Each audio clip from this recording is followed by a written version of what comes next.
sesuai firman Tuhan. Harus sesuai firman Tuhan.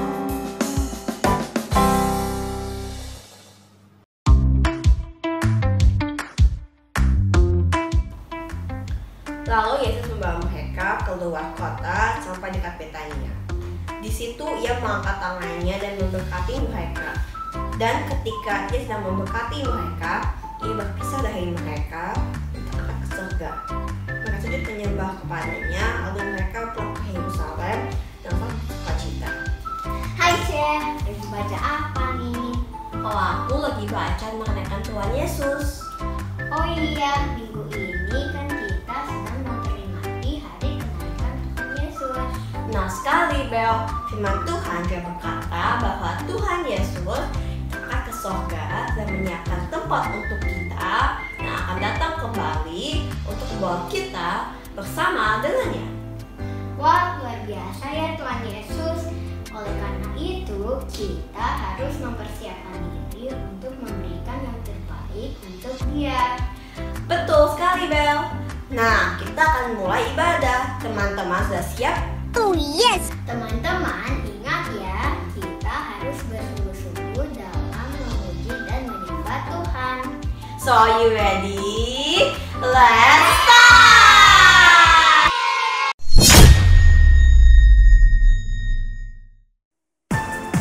Shalom adik-adik, hari ini kita akan memuji nama Tuhan karena Tuhan Yesus sudah sangat baik bagi kita. Haleluya! Tiada berkesudahan kasih setiamu Tuhan, selalu baru rahmat-Mu bagiku. Hari berganti hari, tetap kulihat kasih-Mu, tak pernah berakhir di hidupku. Tuhan Yesus baik, sungguh amat baik, untuk selama-lamanya.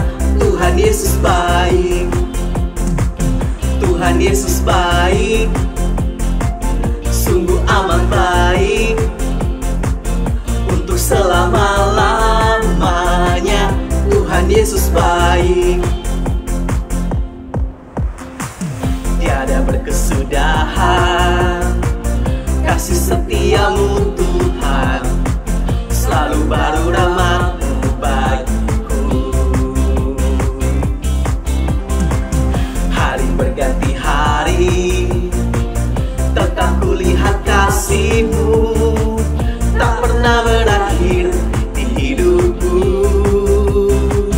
Tuhan Yesus baik, sungguh amat baik, untuk selama-lamanya. Tuhan Yesus baik, Tuhan Yesus baik, sungguh amat baik, untuk selama-lamanya. Tuhan Yesus baik, Tuhan Yesus baik, sungguh amat baik, untuk selama-lamanya.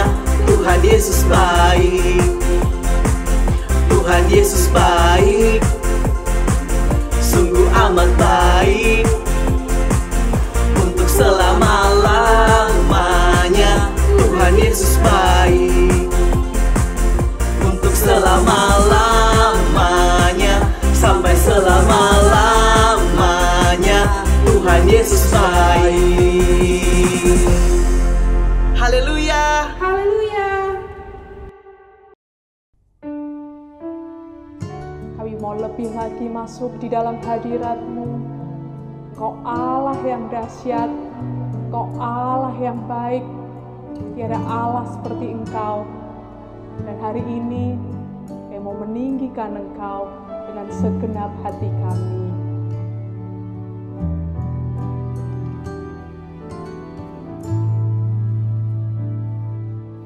Betapa dahsyat Engkau Tuhan, pencipta segala yang ada.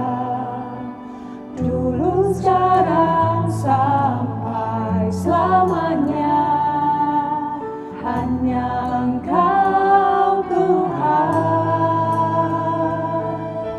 tak terselami pikiranmu, tak terukur panjang setiamu, dulu sekarang sampai selamanya. Hanya Engkau Tuhan, ku sembah Engkau Yesus. Hanya Engkau Allah di hidupku, tiada yang lain, hanya Kau, hanya Engkau Tuhan, selamanya Kau tetap Allah, walau dunia semua bergoncang, tak tergoyahkan Kau tetap Allah. Ku sembah Engkau Yesus, hanya Engkau Allah di hidupku, tiada yang lain, hanya Kau, hanya Engkau Tuhan, selamanya Kau tetap Allah, walau dunia semua bergoncang, tak tergoyahkan Kau tetap Allah.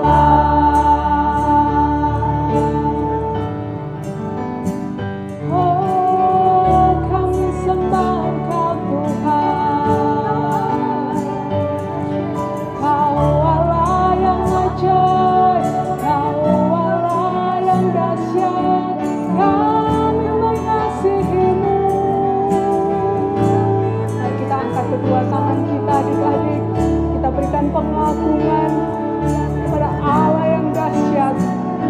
Dia Allah segala Allah, Dia Raja segala Raja.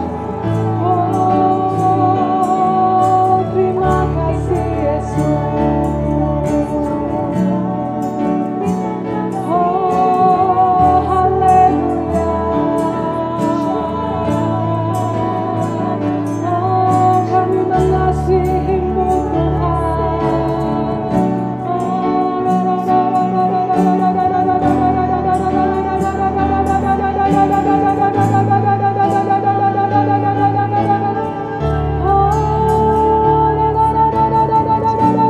Kau yang layak terima sembah dan pujian kami Tuhan.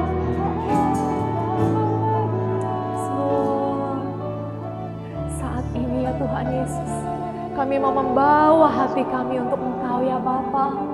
Segala pujian, segala syukur dan penyembahan kami hanyalah untuk Engkau saja ya Tuhan Yesus. Mari adik-adik, saat ini kita mau membawa hati kita untuk Tuhan Yesus. Sama-sama kita katakan, ku membawa hatiku, hanya Engkau di hidupku, Yesusku, Kau terindah, selamanya ku menyembah-Mu. Ku membawa hidupku,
menyembah-Mu saja ya Bapa.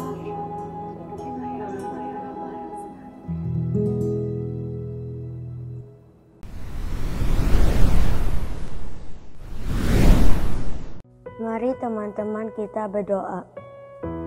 Dear God, now we want to pray for the leaders of Indonesia so that they could lead Indonesia well.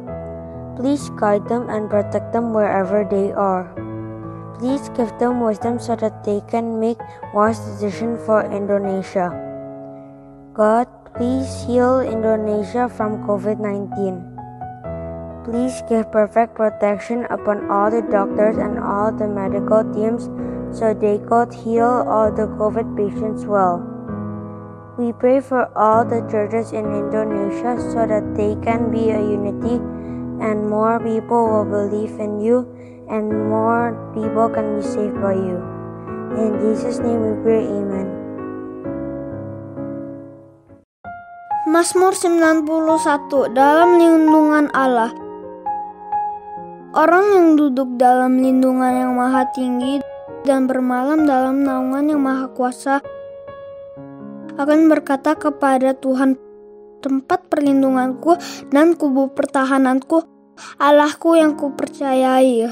Sungguh Dialah yang akan melepaskan engkau dari jerat penangkap burung, dari penyakit sampar yang busuk. Dengan kepaknya ia akan menudungi engkau. Di bawah sayapnya engkau akan berlindung. Kesetiaannya ialah perisai dan pagar tembok. Engkau tak usah takut terhadap kedahsyatan malam, terhadap panah yang terbang di waktu siang, terhadap penyakit sampar yang berjalan di dalam gelap, terhadap penyakit menular yang mengamuk di waktu petang. Walau 1.000 orang rebah di sisimu dan 10.000 di sebelah kananmu, tetapi itu tidak akan menimpamu. Engkau hanya menontonnya dengan matamu sendiri dan melihat pembalasan terhadap orang-orang fasik. Sebab Tuhan ialah tempat perlindunganmu, yang maha tinggi telah kau buat tempat perteduhanmu. Malapetaka tidak akan menimpa kamu, dan tulah tidak akan mendekat kepada kemahmu. Sebab malaikat-malaikatnya akan diperintahkannya kepadamu untuk menjaga engkau di segala jalanmu. Mereka akan menatang engkau di atas tangannya, supaya kakimu jangan terantuk kepada batu. Singa dan ular tedung akan kau langkahi, engkau akan menginjak anak singa dan ular naga. Sungguh hatinya melekat kepadaku, maka aku akan meluputkannya, aku akan membentenginya, sebab ia mengenal namaku. Bila ia berseru kepadaku, aku akan menjawab, aku akan menyertai dia dalam kesesakan.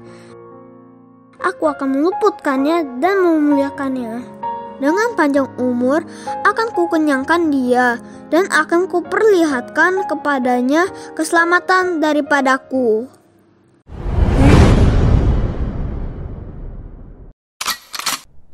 Shalom adik-adik, siapa yang di sini udah siap untuk mendengarkan firman Tuhan?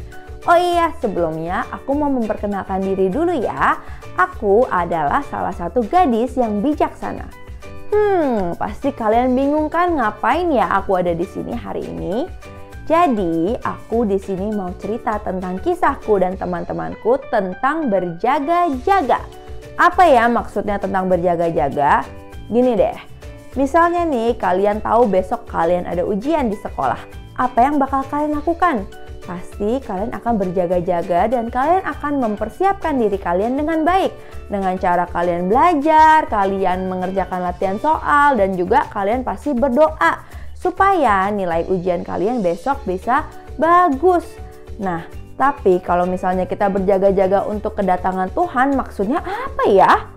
Jadi biar kita semua bisa mengerti dengan baik, aku mau cerita tentang 5 gadis yang bodoh dan 5 gadis yang bijaksana. Udah siap? Oke deh, kalau gitu kita mau dengerin ya sama-sama ceritanya.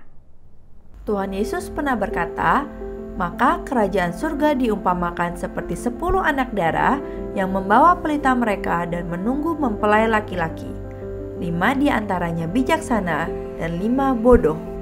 Mereka yang bodoh membawa pelita mereka, tetapi tidak membawa minyak. Namun yang bijaksana mengambil minyak dalam bejana mereka bersama pelita mereka. Pada waktu mempelai laki-laki terlambat datang, mereka semua tertidur lelap. Waktu tengah malam terdengarlah orang berseru, "Mempelai datang, songsonglah dia." Gadis-gadis itu pun bangun dan segera membereskan pelita mereka. Para gadis yang bodoh berkata kepada yang bijaksana, "Berikanlah kami sebagian dari minyakmu, agar pelita kami tidak padam." Lalu para gadis yang bijaksana menjawab, "Jangan, nanti persediaan minyak kami tidak cukup. Lebih baik kamu pergi kepada penjual minyak dan membelinya." Waktu gadis-gadis yang bodoh sedang pergi membeli minyak, datanglah mempelai itu dan mereka yang telah siap sedia masuk bersama-sama dengan dia ke ruang perjamuan kawin dan pintu ditutup erat. Gadis-gadis yang bodoh itu datang dan berkata, "Tuan, Tuan, bukakanlah kami pintu." Tetapi ia menjawab, "Aku berkata kepadamu, sesungguhnya aku tidak mengenal kamu. Karena itu, berjaga-jagalah sebab kamu tidak tahu akan hari maupun akan saatnya." Nah adik-adik, dari cerita tadi kira-kira kalian tahu nggak sih kenapa wanita-wanita bodoh itu tidak diperbolehkan untuk masuk?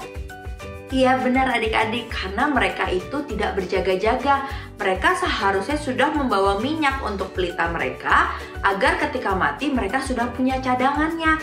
Tapi karena mereka nggak bawa apa-apa, mereka harus pergi untuk membeli minyak. Akhirnya mereka telat untuk menemui mempelai-mempelainya dan mereka udah nggak boleh masuk lagi. Kalian tahu nggak sih kalau kita semua di sini adalah mempelai-mempelainya Tuhan loh, dan Tuhan akan menjemput kita suatu saat nanti untuk kembali ke surga. Tapi ada yang tahu nggak sih kapan Tuhan Yesus akan datang? Bisa jadi tahun depan, bisa jadi 5 tahun lagi, bisa jadi 10 tahun lagi, tapi bisa juga besok loh. Karena nggak ada seorang pun yang tahu kapan Tuhan Yesus akan datang. Nah, yang kita bisa lakukan nih sekarang adalah kita harus berjaga-jaga dan mempersiapkan hati kita agar ketika Tuhan Yesus datang untuk kedua kalinya, kita semua udah siap. Cuman, cara berjaga-jaga gimana sih caranya? Nah, aku kasih tahu deh. Kalian pasti udah tahu ya, yang pasti harus berdoa, harus memuji Tuhan, harus baca Alkitab. Semuanya ini adalah cara-cara untuk kalian mempersiapkan hati kalian. Tapi itu cukup nggak menurut kalian? Kira-kira nih kalian cuma ibadah seminggu sekali cukup nggak? Atau kalian misalnya cuma berdoa sekali sehari cukup nggak? Nggak ya adik-adik, itu tidak cukup. Karena kita harus lebih bersungguh-sungguh lagi menyembah Tuhan. Kita harus bersungguh-sungguh lagi hidup intim dengan Tuhan Yesus. Sama seperti pelita tadi, kita nggak boleh nih sampai roh yang ada di dalam hidup kita itu tuh padam. Kita harus terus menjaganya agar itu tetap bernyala-nyala. Dengan cara apa? Dengan cara berbahasa roh, dengan cara kita benar-benar melekat kepada Tuhan Yesus. Nah, kita harus melakukan hal-hal seperti itu supaya api yang ada di dalam hidup kita tidak padam. Kira-kira kakak dari tadi ngomong ada yang ngerti nggak sih? Kalau misalnya kalian belum ngerti, tenang aja, kakak punya satu contoh lagi yang pasti bisa bikin kalian ngerti tentang pentingnya berjaga-jaga. Jadi simak baik-baik ya. Di sini aku punya 2 botol yang sama. Satu botol A dan satunya lagi botol B. Kedua botol ini sama-sama diisi dengan beras ya adik-adik. Nah, di sini aku juga punya sumpit dan aku mau coba menusuk sumpit ini ke dalam botol. Kira-kira aku bisa nggak ya angkat botol ini dengan sumpit? Mari kita coba satu persatu. Yang pertama, botol A. Kok nggak bisa ya? Agak sulit nih kayaknya. Wah, ternyata nggak bisa nih. Aku udah coba berulang-ulang, tapi botolnya nggak terangkat. Sekarang kita coba yang botol B ya. Coba kita tusuk. Wah, lihat deh, ternyata bisa loh keangkat botolnya. Kok bisa ya? Padahal ukuran botolnya sama, isinya juga sama-sama beras. Tapi kok botol A nggak keangkat, tapi botol B keangkat ya? Nah, adik-adik, walaupun kedua botol ini kelihatannya sama persis, tetapi yang membedakannya adalah cara aku mempersiapkan kedua botol ini. Aku hanya memasukkan beras secukupnya ke dalam botol A. Tapi aku tuang semua berasnya ke botol B sampai penuh dan padat. Makanya ketika aku angkat botol B menggunakan sumpit, botolnya itu terangkat. Kita harus sama seperti botol B ini adik-adik. Kita harus mempersiapkan hati kita dengan terus bersungguh-sungguh sama Tuhan dan memenuhi hidup kita dengan firman-firman Tuhan. Kalau kita tidak mempersiapkan hati kita dengan benar, maka apa yang akan terjadi? Waktu Tuhan datang untuk kedua kalinya, kita tidak dapat ikut terangkat kembali ke surga, sama seperti botol A tadi. Tapi kalau kita benar-benar sungguh-sungguh dan mempersiapkan hati kita dengan baik, kita melekat terus dengan Tuhan Yesus, kita pasti akan siap untuk diangkat pada saat Tuhan datang kembali. Jadi sekarang adik-adik mengerti kan kenapa kita harus berjaga-jaga dan mempersiapkan hidup kita untuk kedatangan Tuhan Yesus yang kedua. Pasti kalian sekarang lagi mikir, Kak, aku kan masih kecil, buat apa aku siap-siap sekarang? Waktuku masih panjang, aku sekarang main-main dulu lah ya. Gak boleh kayak gitu, karena di Matius 24 ayat 42 berkata, karena itu berjaga-jagalah sebab kamu tidak tahu di hari mana Tuhanmu datang. Jadi kakak di sini mau ngajak kita semua nih, sekalipun kalian masih kecil, kita semua harus mulai untuk mempersiapkan hidup kita, mempersiapkan hati kita supaya nanti saat waktunya tiba, kita semua layak dan siap untuk diangkat Tuhan kembali ke surga. Siapa yang di sini mau ke surga bersama Tuhan Yesus? Kakak sih mau. Nah, kalau gitu kita mau berdoa ya. Yuk lipat tangannya, tutup matanya. Mari kita berdoa. Tuhan Yesus, terima kasih Tuhan untuk firman-Mu pada hari ini ya Tuhan. Tuhan, tolong ajarkan kami Tuhan untuk lebih sungguh-sungguh Tuhan kepadamu ya Tuhan. Sekalipun kami semua masih kecil Tuhan, kami gak mau main-main lagi ya Tuhan. Kami benar-benar mau hidup intim dengan-Mu ya Tuhan, supaya kami layak Tuhan untuk naik ke surga bersama Engkau. Terima kasih ya Tuhan. Yuk adik-adik angkat kedua tanganmu dan terimalah berkat daripadanya.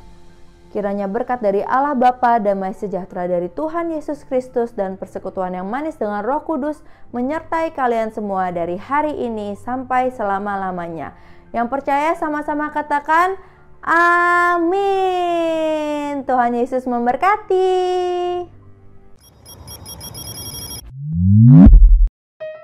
Shalom adik-adik semuanya.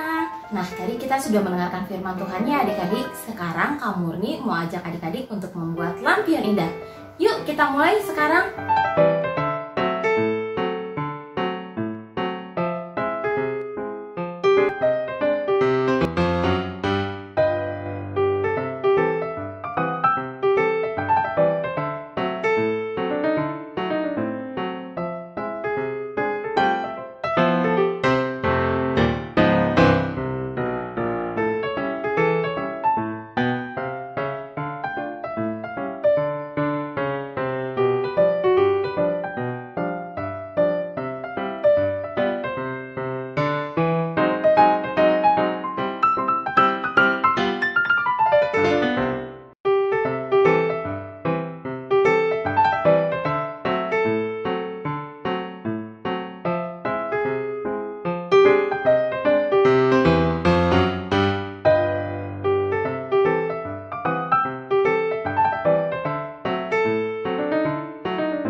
Shalom adik-adik semuanya, dari kalian masih dalam kandungan sampai kalian bertumbuh menjadi anak yang dewasa, ibu kalian terus menyayangi kalian. Selamat Hari Ibu.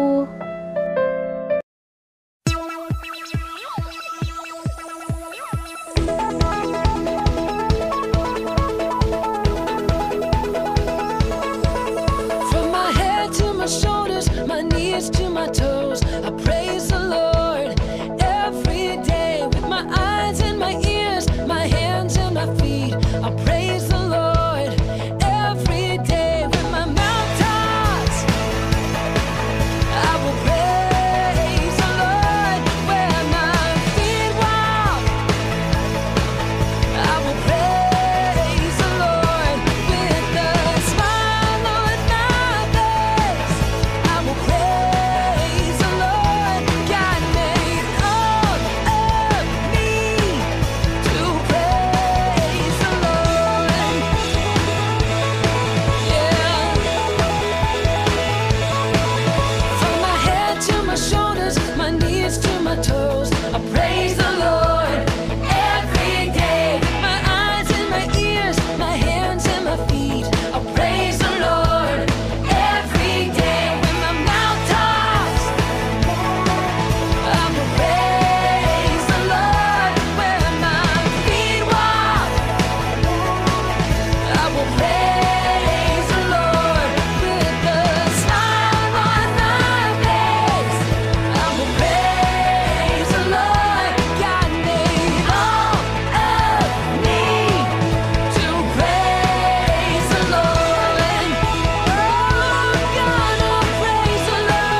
Ketika Tuhan Yesus sudah bangkit dari kematiannya, dia berkumpul bersama para murid, dan Tuhan berkata, "Tetapi kamu akan menerima kuasa kalau Roh Kudus turun ke atas kamu, dan kamu akan menjadi saksiku di Yerusalem, dan di seluruh Yudea, dan Samaria, dan sampai ke ujung bumi."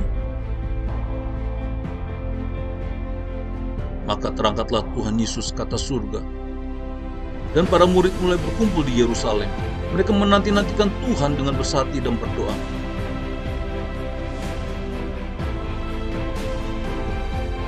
Ketika waktunya genap, maka terjadilah oleh kuasa yang maha tinggi, Roh Kudus datang memenuhi para murid dan memberi mereka kuasa.